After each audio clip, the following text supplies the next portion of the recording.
Maybe even more than the Hungarian society, the Norwegian society is an ethnic homogeneous society with a huge majority population, and the Norwegian society has a very short history with ethnic minorities at a scale. So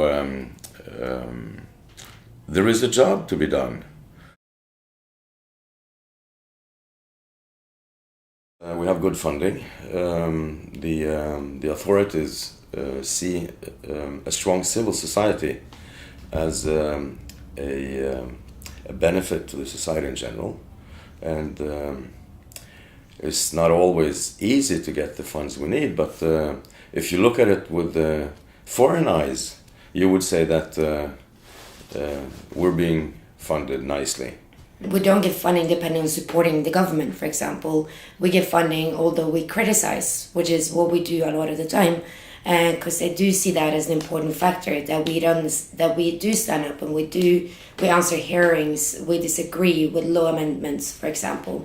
And that's an important part of our work that creates a strong civil society and involves the general population into the government system in a way. The Norwegian people has not too much knowledge on Islam. They don't know too much about Judaism. They don't know too much about the Roma people. So I think knowledge is in utfordring a challenge. Mm-hmm. And so we do have rising anti-Semitism. And we have rising anti-Tsiganism, and we have Islamophobia, and we have racism. So we have a lot to do. So we still have need of NGOs like Center Against Racism. I think what you see in Norway is that you see less structural racism, less obvious racism. You find less clear racists on the streets, for example. You don't find anyone very few going around shouting racist slogans.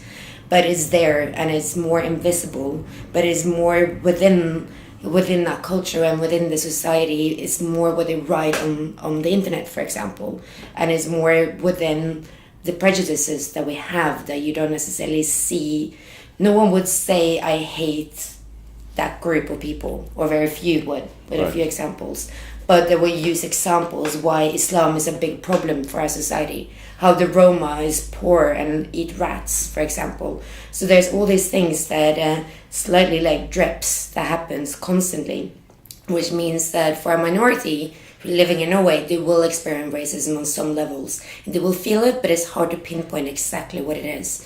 And I think that's part of the big problem here that we constantly fight against, but it makes it harder to deal with, because you can't say, oh, he's the racist or that is the racist phrase, but it's a combination of so many things that create the racism that we find here and the discrimination that people experience. No one in Norway wants to have anti-Semite as a label on itself, nor racist. So being a racist, if you accuse anyone of being a racist, it's like the worst you can say to anyone in Norway.